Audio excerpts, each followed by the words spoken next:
You know what time it is, whether it's time for you to get up and grab a cup of coffee or it's time for you to brush your teeth and go to bed. This is Funny Like Clown Podcast. I don't care where you're tuned in from in the world, whether it's daytime, nighttime, or afternoon. It's time to laugh. I am your host, Dennis Wirth, episode 176. What are we, June 7th already, 2023. And the best part of Funny Like a Clown podcast is our sponsor, and that would be G Vegas buffalo sauce for the spicy, sweet, savory taste of game time. There's only one G Vegas available. www.gvegas.webs.com. And yeah, you ever see the movie Waterworld? Well, the movie was a flop. I got to say, there was one scene where there's a guy, he wanted to trade something, and he said, "I got something you can't pass on." And he had this canister, he opens up, and it was a piece of paper, which if you're in a water world, you wouldn't have any paper because there's no trees. And he's like, "Look at it." He takes the paper. He's like, "Oh, look at it. Like, have you seen it? Smell it." I mean, the guy was just he was such a good actor. He actually had me convinced that he was thrilled to have a piece of paper. Okay. So, and every time I show you guys G Vegas buffalo sauce, I just somehow through the internet, I want you to smell this stuff. I want you to taste this stuff, but I can't. All you can do is take my word for it. Go to www.gvegas.webs.com. Go green, go fresh, get it shipped right to your door, and you can taste it for yourself, man. And thank you to our sponsor. What are we here to do today? We discuss comedy, we review comedy, we bring comedy to you in your household. And today's review is going to be the Smothers Brothers. And, I got to say, this was probably my parents' time. It was before my time. I did know of them where, we had, cable TV, not cable TV, but we had, what was it, UHF or VHF, whatever the hell it called it back then, where you had the main channels and, these guys. I remember some commercials for this stuff, and I remember hearing stories about them where I can't say I watched their TV show that was popular. It was during the Vietnam era, which was before my time, but I did know of them, and when I heard they were controversial, I started to like them a little bit more because now doing the review, I mean, I got to review every comic, to do this podcast, and I got to say these guys were like the Howard Stern of their time. Okay, they broke the rules, they pushed the edges, they pushed your buttons, and Howard, he did it on radio for so many years, and finally the FCC got it, man. He knew his time was running low, so he had to go to satellite radio. And unfortunately, there wasn't no satellite nothing back when these guys were doing TV. The main channels, that was your only way to get it into your household. And once they got booted from there, they had nowhere to go but back to the live shows. But these guys were the lawbreakers of their time, the Smothers Brothers, and Tom and Dick Smothers. Their trademark double act where you don't see a lot of double acts nowadays in comedy. Back then you had what, Abbott and Costello, Laurel and Hardy, the Smothers Brothers, Jerry Lewis and Dean Martin, and I guess it's a thing of the past doing the old comedy duo. Everybody wants to work solo nowadays, but they started out both. It was a musical act that they did. They started out both as folk singers, which led to they sing the folk songs, which led to arguments between them, which became their trademark. Was their funny arguments, getting laughs, in between the folk songs. Tom's signature "Mama was like you best," and he kind of acted slow when he did it. And then Dick was the straight guy, and he acted, superior to Tom. So you had Tom, the funny guy, Dick, the straight guy, and there was the comedy duo right there. Let's see. 1950s and 60s, they were regular on variety shows on TV, which, you didn't have all the meccas back then for comedy. I mean, that was pretty much the top of the game. If you're on the variety shows, it was that in your live shows. I mean, it's not like they had, nowadays there's so many meccas to be seen, but back then TV was it. I remember even in my day and age, I mean, it was the late night, the Tonight Show, late night Letterman show. I mean, other than that, where'd you see comedy? Pretty much nowhere. Then all of a sudden, slowly, it started to build into a bigger thing. And nowadays, just like the rest of the world is at your fingertips if you want comedy. Let's see. So they had several record albums of their live performances, which, back then you could actually make a record album and make some money off it and go to record stores. And are there any record stores left? I don't know. Maybe in the big city, but man, Ain't none around here where I live. I can tell you that. Record stores are a thing of the past, man. You go online for your music now. Getting the old art, the album cover and the art, and putting it in your car and listen. That's a thing of the past, man. You plug it in now. You plug your phone into your car now. You listen to the comedy albums. Different day and age. Let's see. They had their own variety show. It was a big one, the Smothers Brothers Comedy Hour. That was probably the peak of their success. Became the most controversial show of the time. Talking about it was during the Vietnam era, and it became a very popular show, and it was a very successful show, even due to its controversy. Which you can say that about Howard Stern too, where I remember the famous quote from his movie: "How long do the people like Howard Stern listen for? An hour. How long do people don't like him for? Listen for an hour and a half." Well, they don't like him when they listen. They want to see what he's going to say next. It's the same thing. You may not have liked the Smothers Brothers, but damn it, they were popular. Had to been with whether you were going to love it or it was going to piss you off. You had to hear what the guys had to say. So,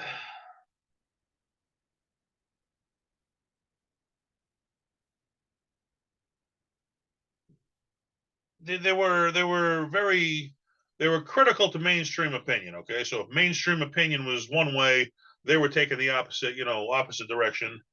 Just to be critical of what everybody else was thinking. So I mean, which is good because I mean, if you even I listen to a lot of sports radio, and if you listen, if both announcers are agreeing and they're agreeing on everything, it's like yeah, okay. But when they both get upset, they put some passion into it. When they have different points of view, that's when it really gets good. It's like as you hear an argument from both sides. So they gave you the other side of the argument of what the political, the popular mainstream opinion was, which unfortunately, led to them being fired by CBS in 1969 for being too controversial, leaving one episode of the show remained unaired. I guess they had one left that didn't even hit the air. So I don't know if that's like the long lost episode. I mean, it must be in a box set or something. I'm sure.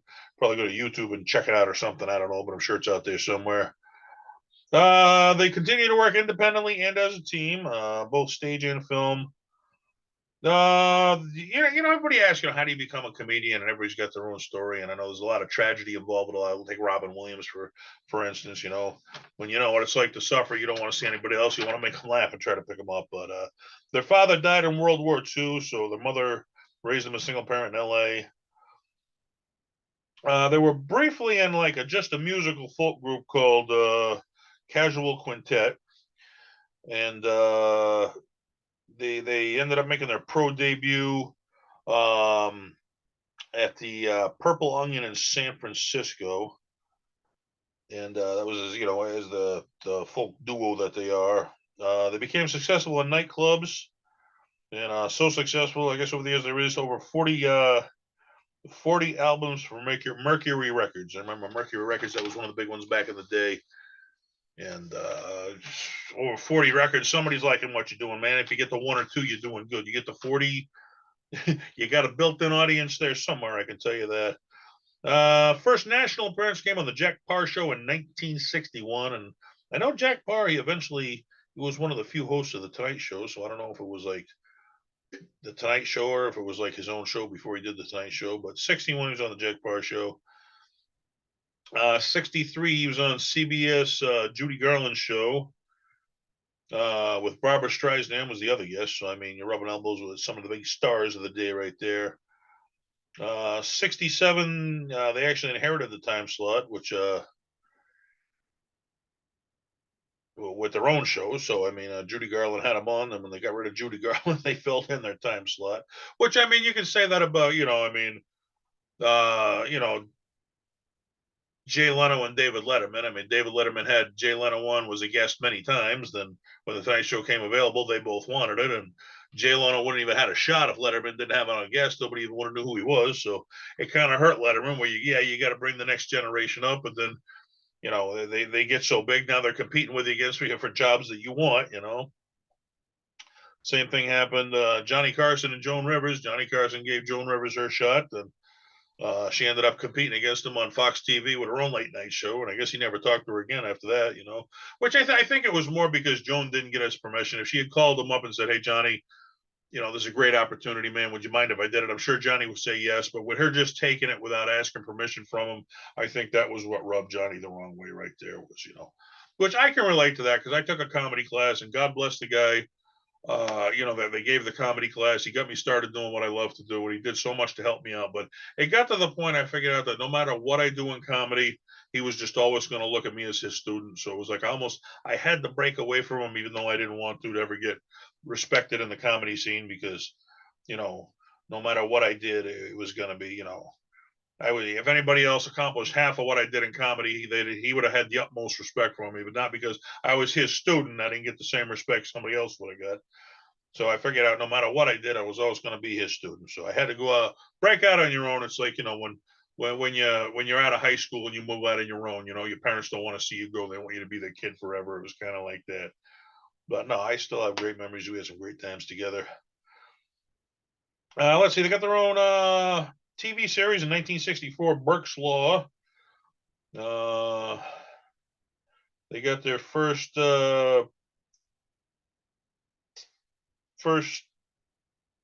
show, the Smothers Brothers show, variety show, not a sitcom. Station comedy, ran from 65 to 66. And let's see. No, actually, station comedy. I'm sorry, that was a sitcom. Okay, so they had a TV series, Burke's Law, 64. They had a sitcom, station comedy, the Smothers Brothers show, 65, 66. Then the Smothers Brothers Comedy Hour, which it started out as slightly edgy, and then it evolved into a very edgy show, which but I guess they called it what would they call it? Wasn't It was highly controversial. Okay, so I mean, this was during the Vietnam era when they're making fun of. Not make. I'm not. I shouldn't say that. They weren't making fun of, but they were taking unpopular opinions of the Vietnam War and unpopular opinions of the president's decisions and really going against the mainstream opinion of people who were supporting the war. And that was a crazy time. I remember John F. Kennedy. He ran for president, and they were asking him, "Hey, when you were done the Vietnam War, you took the medals that they gave you and threw them all away over a wall or something to make a protest." He's like, it was a crazy time. I'm not going to sit there and try and make sense of the Vietnam War because it can't be done. I mean, you had to live in that era to realize how crazy of a time that was. You can't just, read a book or something and think you were there and experienced it or nothing like that. Let's see. They had popular guests on their show: Steve Martin, Don Novello, Rob Reiner, Albert Brooks. I mean, these were the names of the time right there. It had the TV premiere of head writer album "Classical Gas," which debuted on the show. Which, I mean, this is stuff for the time that no other television show would air because it would have been too controversial. And he was a controversial musician. Considered for TV time, which I mean, this is stuff, you buy an album, you go in your basement, your parents ain't looking, you pop it in the stereo and you listen to it and laugh. But I mean, to put something like that on mainstream TV, that was just unheard of back then. But they had a lot of controversial musicians of the time on their show where, rock and roll, oh, this was the devil's music. Oh my God. I mean, rock and roll came into town, churches were going nuts, and some of the more controversial musicians at the time, you ever heard of these names they had on their show, which no other shows would put these guys on, which nowadays every show would die to have these guys on. But back then, nobody put them on with the Smothers Brothers. You ever hear these names? George Harrison, Ringo Starr, The Doors, Glenn Campbell, Jefferson Airplane, Peter, Paul and Mary, Steppenwolf, Simon and Garfunkel, The Who. Yeah, these were all the names, bringing you mainstream, that no other TV artist would touch back then.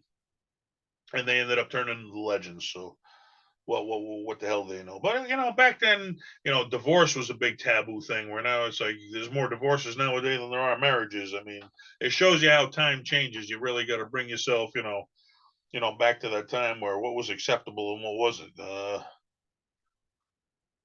And I guess they called them, they were advertisement sensitive guests, where if you had these musicians on your show that the advertisers who pay the bills, by the way, okay, like G Vegas Buffalo Sauce who pays the bills, okay, for us podcast. Well, for the Smothers Brothers to air their show, they had to have sponsors, and if you book these musicians, these sponsors really bucked about paying any money for your show. So it's an edge. Do you want to be edgy and get the ratings where you can't put on the show without money, so you're caught between a rock and a hard place right there. But I guess if the people were watching, I gotta believe they were willing to put some money out. If the ratings are in and you're the number one show, then damn it, somebody's going to advertise with you, even if they're balking or not. Well, people sell. People watch and sell. That's what happens right there.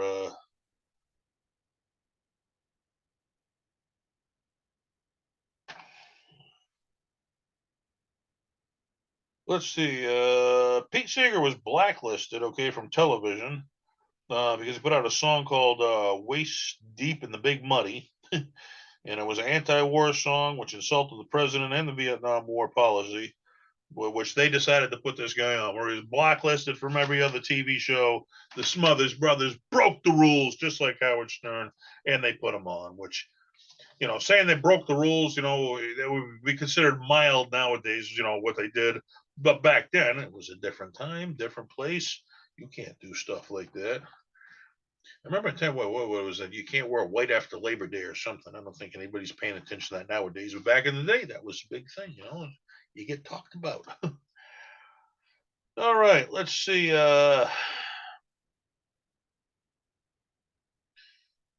1968 broadcast. During the 1968 broadcast of the show, they called them promotional films, which nowadays they'd be called music videos. But back then they didn't have a thing called music videos. They called them promotional films. So basically, it was the music videos of their time. But they aired the Beatles' "Hey Jude" and "Revolution." So I mean, the first two videos that the Beatles put out, that's where you got them on the Smothers Brothers show, and just breaking the rules for the time right there. I remember even who was it? Oh, it's on the tip of my tongue, and I should know this one. It's going to come to me. All right, well, let's move on. If it comes to me, I'll go back to it. But let's see. L.A. Forum. When Jimi Hendrix played the L.A. Forum, he dedicated Deadwood. Uh, he dedicated I don't live today to the Smothers Brothers, and I guess you can actually hear that on their box set. So you got Jimi Hendrix is dedicating the songs at the LA Forum to these guys.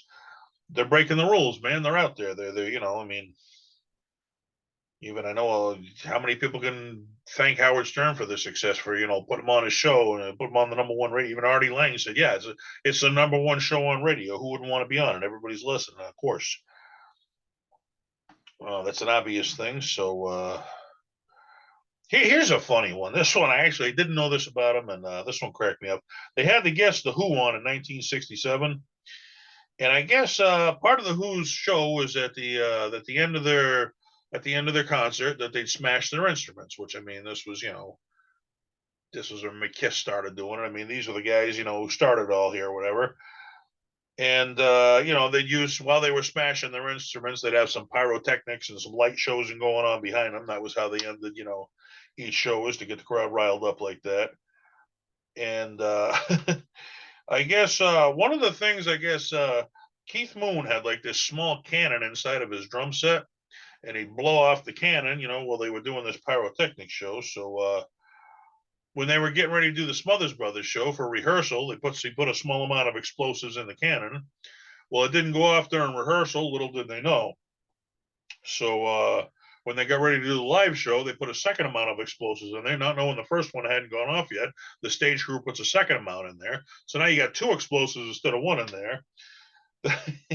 Then As if that wasn't enough, Keith Moon comes in. He didn't know that the one didn't go off during rehearsal. He didn't know the stagehand put any in. He put a third set of explosives in there. Now you're up to 3 times the explosives that you were supposed to have. So at the end of the Smothers Brothers show, when he lit off the cannon, boom! I mean, a huge explosion. I guess one of the drum cymbals actually cut into his arm, and Pete Townshend's arm, and his hair. Pete Townshend's hair caught on fire. Keith Moon's got a symbol in his arm, and you could hear the guy just moaning in pain. It was so much. He was in so much pain with the thing, and I guess Tom. Maybe they did a Tom. You saw Tom. He was just visually shooken up by this. Like, oh my God, I can't believe this just happened. I don't know what to do. And I guess that explosion was. They said it may have been the cause of some hearing loss that he had later on in his life. Keith Moon, and I guess just this big explosion thing. You would, I mean, that's rock and roll right there, though. That's a story you can tell for the rest of your life. When the 3 times the explosives went in, and this guy's probably had to go to a hospital. Yeah, can you take this symbol out of my freaking arms? Hey, can you put out my hair? It's on fire. I can just imagine watching this. I can be, being Tom, just sitting there watching these guys, like, what the hell just happened there, man? What are these guys doing? I mean, was that supposed to happen? Was it an accident? Oh boy, those are the times you live for right there.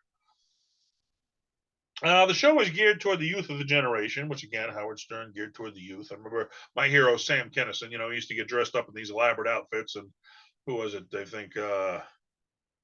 Why am I having trouble with names? All these popular guys, and I can't think of the names.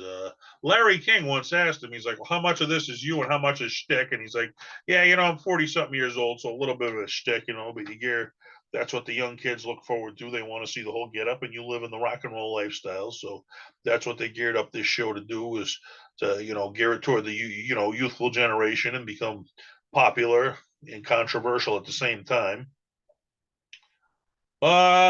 Known for targets. Again, the president is Vietnam policies, the Vietnam War, and racism at the time, which racism was a big thing back then, and they'd poke fun at it. Where everybody else taking this as a serious topic, thinking the war is a serious topic, and thinking these guys are poking fun at all this stuff. So, but if laughter is the best medicine. You got to laugh about everything. Where nowadays you turn on Comedy Central, you got all kinds of political shows that are making fun in a humorous way, and it's a big thing. But I guess it got to the point where they pushed the button so hard that it left the show defending itself. Okay, now you had so many parents and teachers and political people were putting so much pressure on this show because it was coming so popular with the kids, and in their opinion leading in the direction they didn't want to go, that each week they had to defend themselves as to what they were doing. It became a regular conflict with the CBS censors. That's their job. Hey, they gotta stop anything going out that'll upset the crew. I think we talked about it back in the day. Orson Welles, he went on and he just started broadcasting aliens are attacking the Earth, and oh my God, the aliens are taking over. They're going over, and people actually were leaving the house, going over the hills, packing up, taking guns. I mean, they get ready, and this guy, he said it was just a story he was doing. It wasn't real, but he never said it was a story. These people were just, they were taking it for real. I mean, you can't go on the air and use your power to rile up people and cause riots and stuff like that. You can get arrested for stuff like that. That's, I think my Axl Rose, yeah, he was wanted somewhere for citing a riot during a concert one time. Or I mean, you can't just use your popularity to influence people to do crazy stuff. So they're defending themselves against the CBS censors. So finally, CBS demanded the taping be done at least 10 days before it went to air so that they could edit it. Okay. So now they're caught in, okay, we're giving it to you 10 days beforehand. These censors are going in. They're taking the balls out of the show because they're editing out anything that'd be controversial. And now you're just down to a regular show, which is not what it's popular for. So I remember the show Jackass.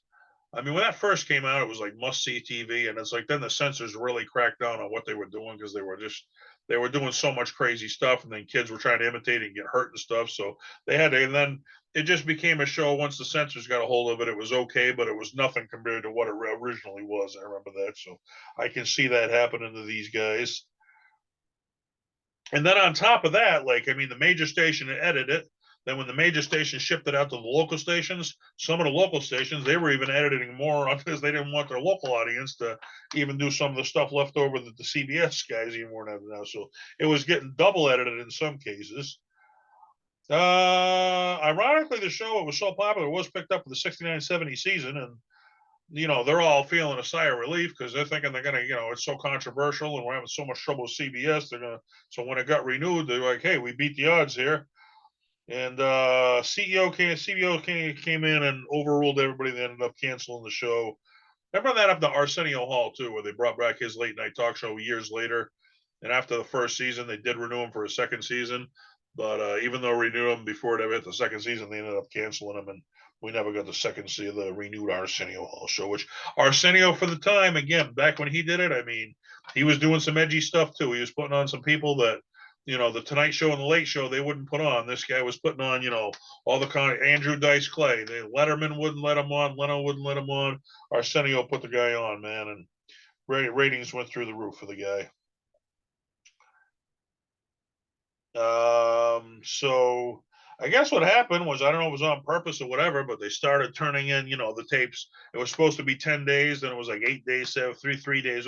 But finally, they weren't leaving enough time to edit them, and that was the reason that the CEO gave for canceling. That they weren't getting him in enough time for them to edit. Which, if you're editing my show and taking the balls out of it, I don't want you to edit it, so I can see But hey, this guy owns the company, so you got to play by his rules. But if his rules are hurting your show, then I guess you gotta, hey, do I want to get paid, or do I want to be an artist, or what do I do here? See, it's man, I mean, it still happens nowadays, but I mean, back then it was a different era. It was happening. They say the world repeats itself. It's this stuff's all been repeated, okay?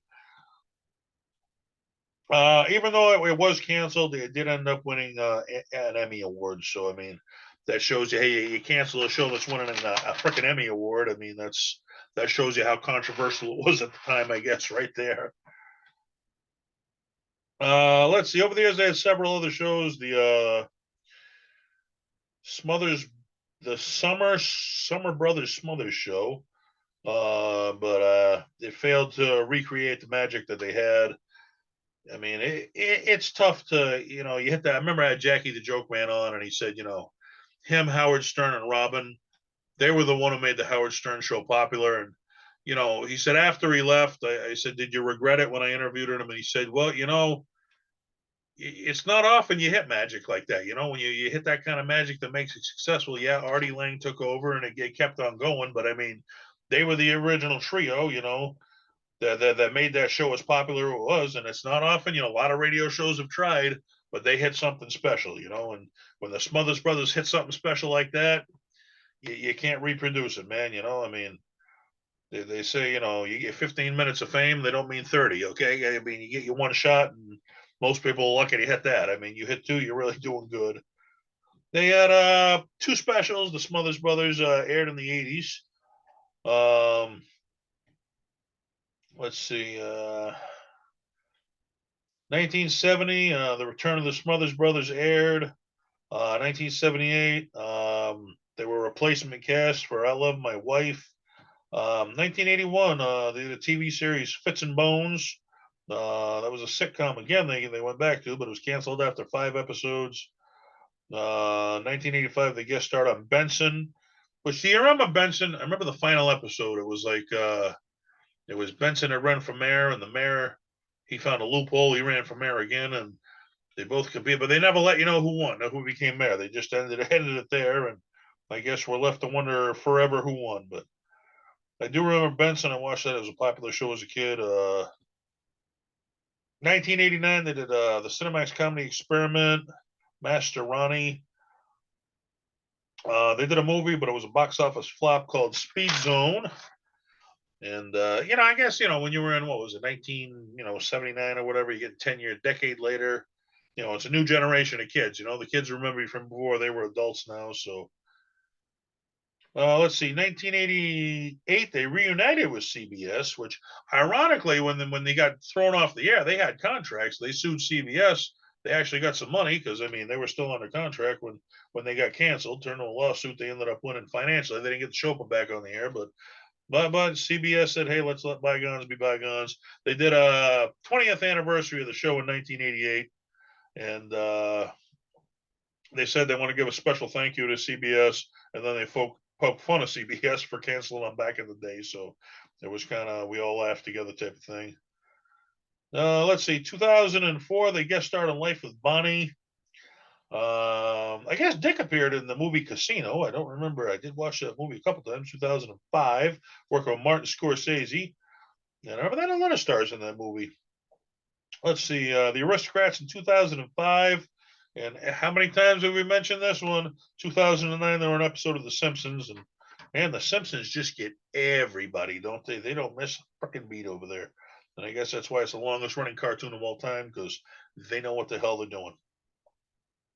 Let's see, after 51 years touring, they announced their retirement in Las Vegas in 2010. And all right, wouldn't be a podcast unless I sneezed a couple times. And I mean, 51 years of touring, and man, I don't care how much you love anything. 51 years of doing it, it's a lot of work. Everybody says that. Everybody says to me, "It must be so cool being a comedian. Ain't that cool?" It's like, yeah, getting up on stage and making people laugh—that's the coolest feeling. It's such a rush, but to get to that point, there's so much work and politics and business that goes through it.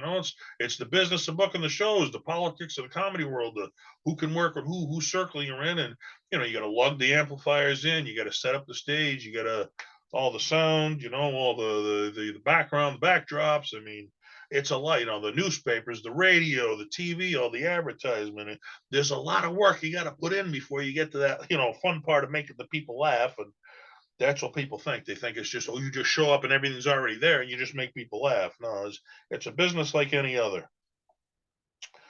So, yeah, 51 years in the business, I guess. I mean, that's at the level I'm at. I guess when you're at the Smothers Brothers level, you can hire people to set stuff up for you and stuff like that. It becomes a lot easier, which I just saw Steve Martin recently with Martin Shore. And man, it was a theater act, and they just really brought you back to the days of theater. So, I mean, I could tour into my 70s if I had people doing all the work, and all I had to do was show up and make people laugh. So, I mean, that's a great level to be on in the business. Let's see. 2019, a decade later, they actually appeared for the first time in a charity event in Florida. So almost a decade later, they ended up appearing again. They must have been old men by then, but boy, that must have been a show to catch if you were there. I mean, we saw the Smothers Brothers, probably one of the last appearances, man, and it was all for charity, so good for them. 2022, they did make an appearance on television, CBS's News Sunday morning show. And I guess I guess they went on that show to announce a tour in 2023, which I can't see I've seen any advertisements. 2023 now, and I can't see I've seen any advertisement for the Smothers Brothers touring. But God bless. I mean, that'd certainly be. I went to see Steve Martin because I said, from my era. I mean, I'm a Sam Kinison guy, but I mean Rodney Dangerfield's guy. If I had to pick the 5 Godfathers of comedy, and I got them right next to me, and it's the Godfathers of our era were Richard Pryor, George Carlin, Steve Martin, Rodney Dangerfield, Bill Cosby. I saw Carlin about a month before he died at Hampton Beach up in New Hampshire. He was an old man, bent over like this, didn't move, but man, he still put on a hell of a show. I saw Bill Cosby before all his stuff broke out, which judge the man every which way you want. He made us all laugh as kids. You can't take that from him. Rodney Dangerfield, unfortunately, he passed away before I got to see him, and Richard Pryor, he passed away before I got to see him. So the one legend out of the 5 that was left was Steve Martin, and he was the one who brought comedy from clubs into arenas, the first comic to ever do it.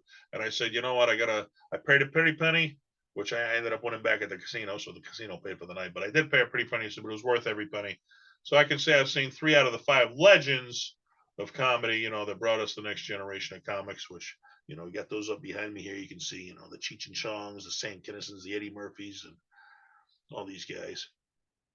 So Smothers Brothers, man, if they do tour in 2023, that would be a great show to catch because, like I said, Steve Martin really took it back in time to a back thing when theaters, and I'm sure the Smothers Brothers, they take you on a trip back in time, like, the comedy of that era, which there ain't many, most of the artists of that era passed away. So to get a trip back, it's not easy. That was why I spent the money to see Martin, because I remember. Here's why I did it, because I remember at the local casino that I go to, Don Rickles and Joan Rivers, they were on the same bill together. Don Rickles headlining, Joan Rivers opening, both legends. And I was so busy at the time, and I said, you know what? I don't have time to go. I'll catch them next time around. Never thinking at their age there ain't going to be a next time. They both ended up passing away, and I missed the opportunity to see those two legends. I said I'd never do that again. So I went to see Steve Martin. Damn it, if the Smothers Brothers come around, I just might go see them too, because how many opportunities are you going to have left before they pass away? I don't think it's going to be many. All right, don't forget the Smothers Brothers. I don't know if they like buffalo sauce, but damn it, go to www.gvegas.webs.com. Get some of this stuff. I'm telling you, put the whamma jam in your mouth. All right. We got Tim Wakefield, the Boston Red Sox. He's a spokesperson. And I put out a commercial for him too for my old show, the TV show, The Comedy Kitchen I did. So, TV show, podcast. I'm making them laugh. You go make them laugh. Go tell your friends a joke. Right when this podcast is done, go find somebody, pick up the phone you have to call somebody, tell them a joke. And if you tell them, they're going to tell somebody else, and they're going to tell somebody else, and it just goes on forever. That's how a good joke lives right there. Make somebody laugh. It's a fun thing to do. Good night, folks.